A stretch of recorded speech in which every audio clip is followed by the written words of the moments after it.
Hey guys, how's it going? Crypto Coach 101 here, and today we are going to get started. This is the first module, chapter 1. We are going to be explaining what is cryptocurrency, go over brief history, some use cases for it. We're going to go over what is the blockchain and the ledger and how it works. So let's get started. All right, let's jump right in. So we are going to be covering Chapter 1, Section 1, What is Cryptocurrency? A Brief History. Bitcoin was created in 2009 by the anonymous Satoshi Nakamoto in response to the 2008 financial crisis. We don't know who this guy is. It could be one guy, it could be a group of guys, but he introduced the white paper in 2009, which explains the concept of Bitcoin. I highly recommend everyone should read it to get a better understanding and fundamental understanding of Bitcoin. To this day, the identity of Satoshi remains unknown, so no one knows who he is. He could be dead, he could still be alive, it could be a group of people, no one knows until today. But he created, the group, created a groundbreaking digital token system that has gained widespread acceptance and will continue to shape the future for generations to come. In the early days of Bitcoin, only a few individuals were aware of its potential. However, those who recognized its value and held onto their coins have since reaped significant rewards, assuming they held onto their coins, which most did not. When Bitcoin was first introduced, it was valued at less than a penny. Imagine investing $100 into Bitcoin at that time. The returns would have been substantial. So I can't even fathom how much money someone would have if they put $100 and held it till today. But as I'm going to mention, it's never too late to invest in this asset class. Basically, it's never too late, regardless the price. At the time of this video, at the time I wrote this guide, Bitcoin was at 23 in February of 2023. Bitcoin was 23K, and now in July of 2024, which is when I'm recording this, Bitcoin is hovering about 56K right now. So if you invested in one Bitcoin back then, you would have more than doubled by now.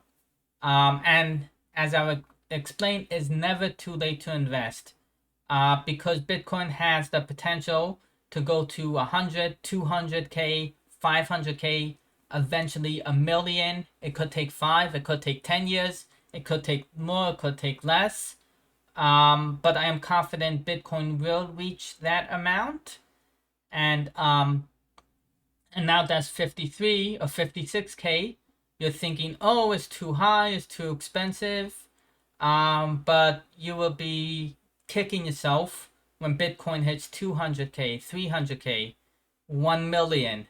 You would have risked, you have bought now. Bitcoin is a long-term investment. It's not short-term. The most gains and the most amount of people who make money in it hold it for years and years and years. I will have these links in the description of the video. I will link to the white paper as well. But if we click on this, we could see the current price today, 57K. At the time of recording, which is July 7th, 2024. And let's go back, and we could also see history of Bitcoin if you would like to read up on it.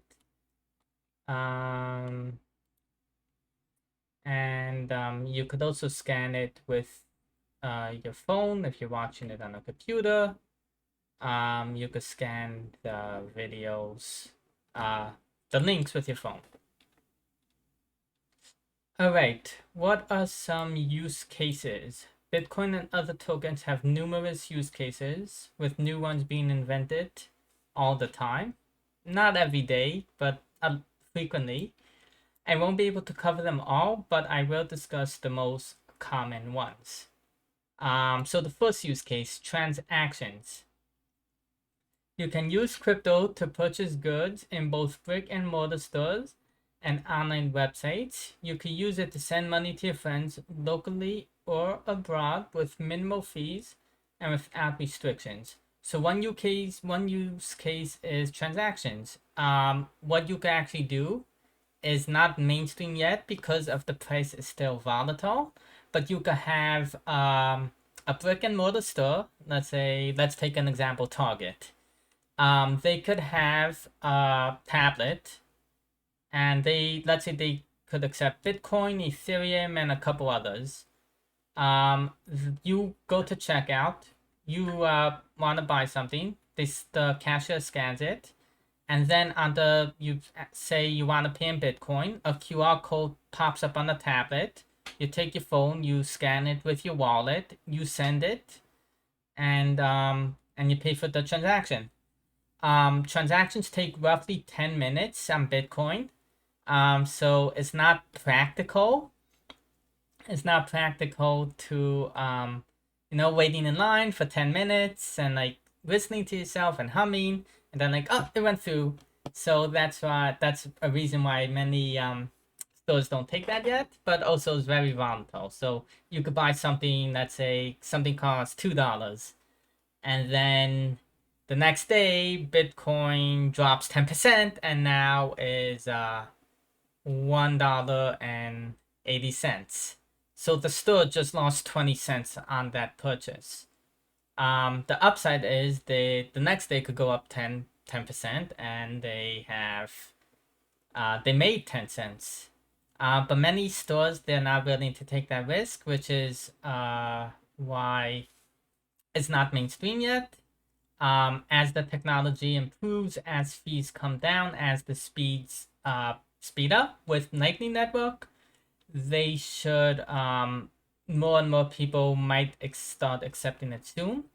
There are more shops online that do accept it, but not really brick and mortar stores. We are still a whiles off, but I'm confident one day it will become mainstream enough where you could spend it in physical big location stores. It can be used to store a value. So if you buy Bitcoin and hold it for long term, you should come out ahead if you don't do anything stupid with it. If you short term trade, majority of the time you will lose. So if you want to build wealth, you hold it long term, 5, 10 years, 15 years, so on. 3 is a hedge against inflation. For example, if your country's currency devalues, you can use Bitcoin to cash out in any other currency you prefer. So let's say someone is in a developing country and the currency devalues or the currency implodes. Whatever would take its place, you could cash out in that, or you could cash out in the US currency. So is a hedge against inflation.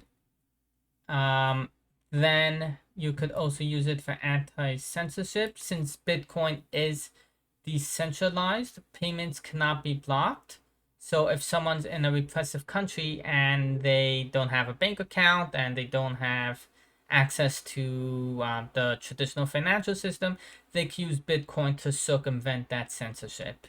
It can also be used in anti-corruption. So since Bitcoin is public and you could see every transaction, you could pay someone in Bitcoin and it is visible to everyone. They don't know who you are, your identity, but they could see the transaction. And if you have two parties that are like doing back-end deals, Bitcoin, since it's decentralized, it could deter them from doing back-end deals, knowing that law enforcement could see those transactions. So that's where anti-corruption comes in. Then we have banking the unbanked. In many developing countries, the people don't have access to the traditional financial system. So this is a financial instrument they could use to transact.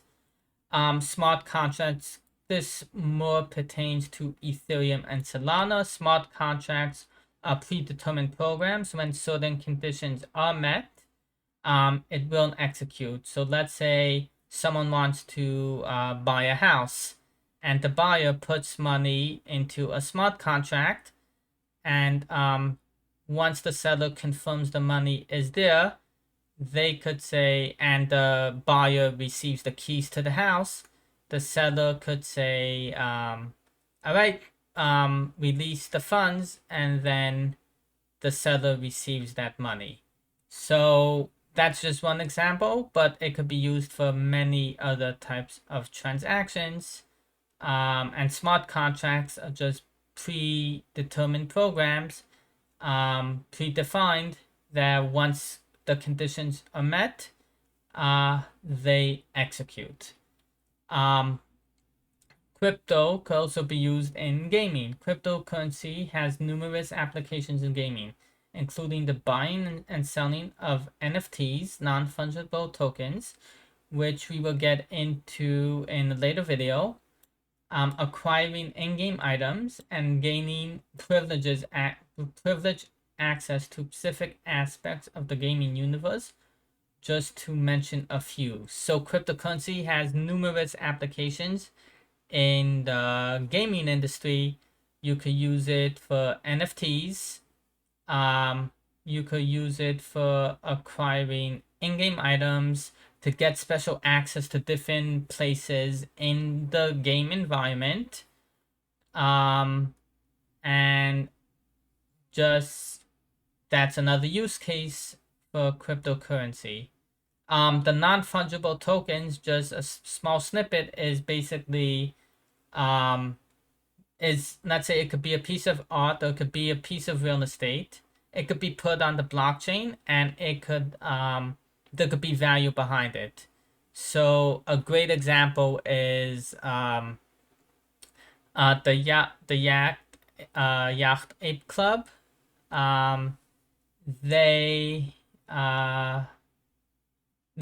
came out with a bunch of NFTs. They sold for millions, and they are unique, and people hold on to them, and they are valuable. Most NFTs are a scam, and they will do nothing, and they will go to zero. But there are use cases for NFTs that are practical. So if you want to learn more, you could click this link. I will have it in the description.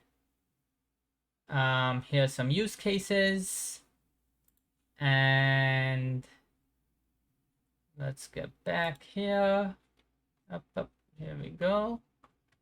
Same for here. Thanks for watching. I hope you found it useful and was able to learn something from it. If you did find it helpful, please share this video with your friends. Please subscribe, hit the like button, hit the notification bell so you know when I post. I hope to post a couple times a week. I'm still determining the schedule since this is a new video course, and still trying to determine that.